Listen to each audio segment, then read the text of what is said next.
Today we're going to go through one of the most tedious aspects of mathematics and further maths. It's four moving mean with centering.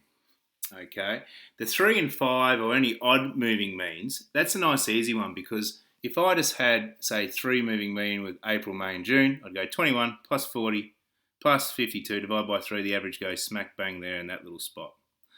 Now, the problem when we have an even number, and you'll mostly find 2 moving mean with centering, or in this case 4, is that it's an even number. So if I went 21, 40, 52, 42, you see it doesn't line up anywhere in any of those months. It lines up in the middle there.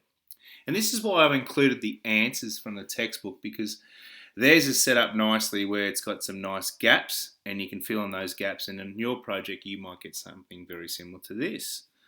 Let's move on.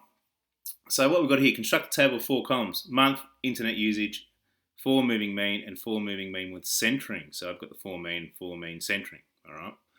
So let's just do the easy maths. Let's not get confused by the language. 4 mean, that means get 4 pieces of data, add them up, divide by 4. So the first 4 pieces of data I put in red here: 21, 40, 52, 42. You see I've done a little curve on either end. Divide them by 4, get your average. Put it down in there.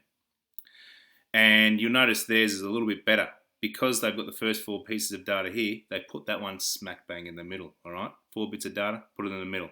That makes more sense to a lot of students. And then I keep doing the same thing. So in the orange, I'll go the next 4, divide by 4, get the average. And then I'll go the next 4, so start at June, get 57.75. And you'll notice here that the last one I could use was 79, 81, 54, 50. Which the average was 66. I couldn't go any further because there wasn't any more months. And if I was going to go further, I'd have to start at October, and I've only got 3. So that's as far as you go.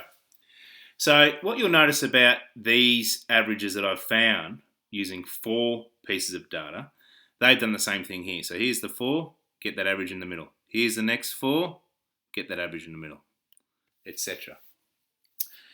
And after that step, you then have to add the 2 averages together. So 38.75 plus 48, which I've got down here, and it gives you an average, 43.375, which they also have. So all you're doing there in the next step, add those 2 together, divide by 2. And you'll notice with these values here, if you want to pause and have a look, that's how they got these values on the side. If I now get my CAS up, I'll show you how to plot it. They mightn't ask you how to plot it just yet, but you may get a question like this. So on the CAS, you'll notice here that I've got the month and the internet usage, and there was 9 months here, so I just put those values in. And the other thing that I've put in are all our averages that we've just got from the 2 pieces of data that we used together at the end. And don't worry about these gaps here. We need that because we need this 43.375 to line up with the 3rd month in this case, which is April, May, June. And if I haven't mentioned it, remember how in class we spoke about we can't put in April, May or something like that. It has to be a value. So I've done that as the 1st month that is specified, then the 2nd month, etc. How to graph this? Menu. Oh, no, we've got an easy way actually. We've got a home screen. We'll go this little histogram here. We're going to put in a month on the bottom because that's our X. We're going to put in Y for internet. And then we also have to add in time series. We've got to join these dots together. So menu. Hang on a sec. Let me just get the XY line plot. That's from plot type. So we've got that up there.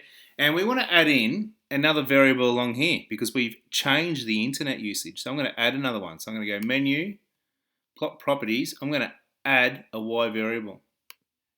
And it was the 4 mean that I called it. So what you'll notice here, the original raw data, it's got some peaks and some troughs, all right? Once we do the 4 mean centering, it has really smoothed out that trend and it's an upward trend. Hope this has helped.